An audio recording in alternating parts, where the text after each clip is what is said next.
Opening in theaters this week from Sony Pictures is The Woman King, starring Viola Davis and Lashana Lynch, and here's my review. Despite the wealth of potential material, there are surprisingly few films about African history, at least coming out of Hollywood. The Woman King takes a fascinating period in the 19th century in the filmmaker's fashion a war film that also explores the various characters as they prepare for battle. Under the direction of Prince-bythwood, this becomes an engaging story, with some rousing moments, but also doing the job of wanting to learn more about this time period. Even though there are multiple characters we follow, one of the central points of view is from a young woman who joins this group of warriors.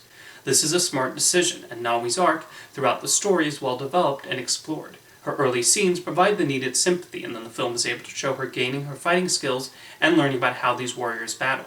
Viola Davis delivers solid work as the general, although the standout of the cast is Lashana Lynch. She undergoes a fascinating arc of her own, and her character's friendship with Naomi provides some of the high points of the film. The action scenes are a key component of The Woman King, and they certainly don't flinch in the brutality. The battles are depicted as dirty and chaotic, and the stunt teams successfully depict the various fighting moves employed by the characters.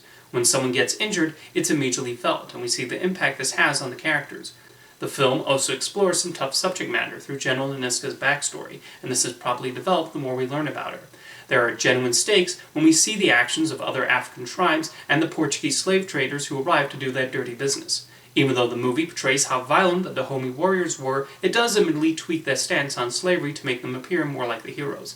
Anyone who reads the real history will find they did work with slave traders, something the film alludes to when showing their king's friendship with the Portuguese.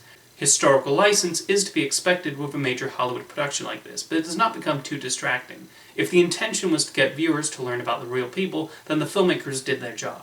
The Woman King succeeds as a historical action film with some engaging battles and character moments. Prince-bythwood gives it dynamic direction, and the screenplay, credited to Dana Stevens, makes sure multiple characters shine as helped by the strong cast. While there's certainly some liberties it takes with the real story, the film is nonetheless able to shine a light on what was happening in West Africa at the time and the impact the slave trade had on the people living there. The Woman King ultimately allows us to witness a place and time we don't often see explored in media, and hopefully opens the door for more films centered on pre-colonial African history.